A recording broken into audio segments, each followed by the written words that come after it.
I'm coming up on almost 70 hours.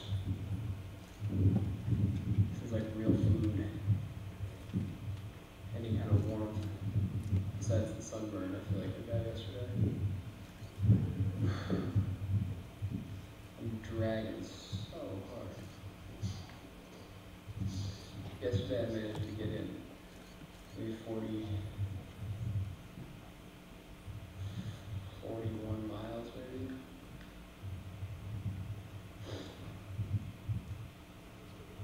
Oh man, it took me 17 hours something. At this point, I just feel really calm. So far I can go without stopping.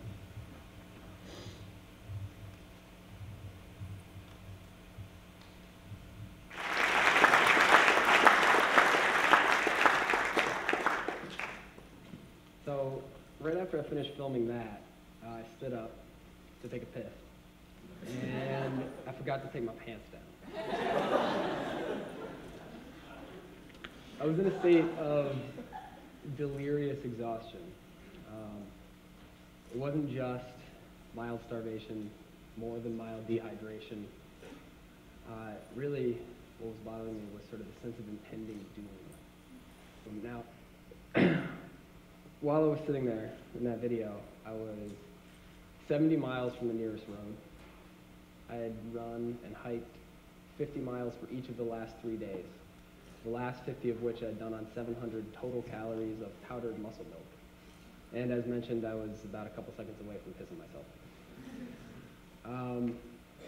But that explains the exhaustion. The doom, however, was from the fact that all that was true while I was sitting there, and yet I had 2,300 more miles and 57 more days of the exact same thing. So, we've heard a lot of people today talk about terrifying shit. I don't know about you, but I sat in the front row for the first couple speeches, and as touched and as moving as they are, it still scares me. You know, the world is going to end. There are countries in the world that are torn with war. There are people out there who have to experience terrible things that I hope I never have to, and likely none of you have either. So I think the TED people invited me today to sort of level the playing field. I came to Yale. I graduated in 2009. Just to give you an idea of the student I was, I skipped a whole lot more classes in this room than I actually attended. But I think as a result of that,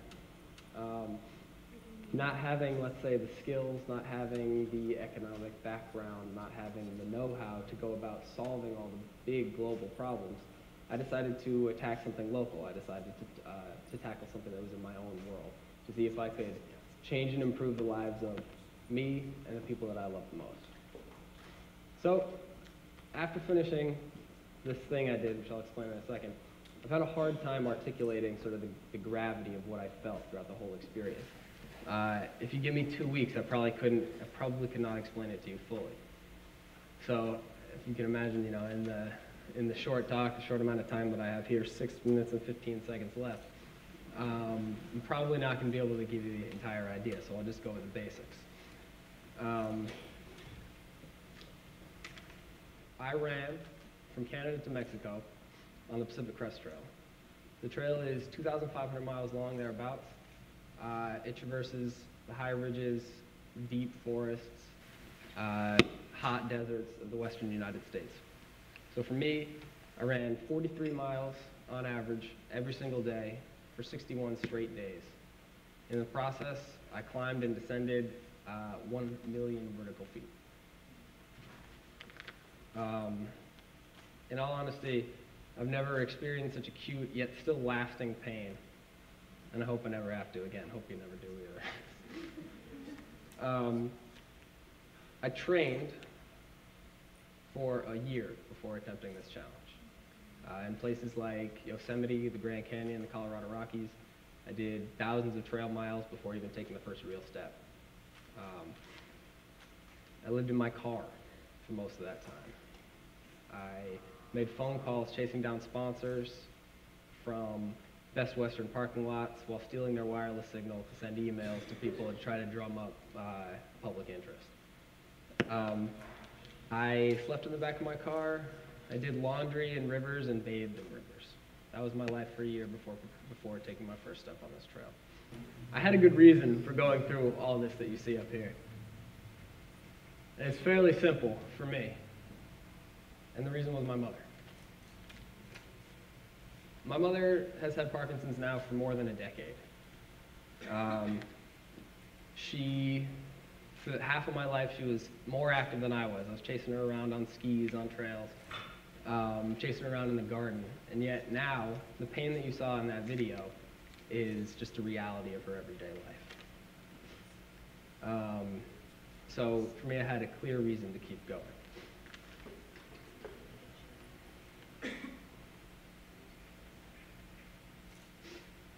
When I was out on the trail, when the next step was literally the most monumental task I could imagine, I would think of my mother.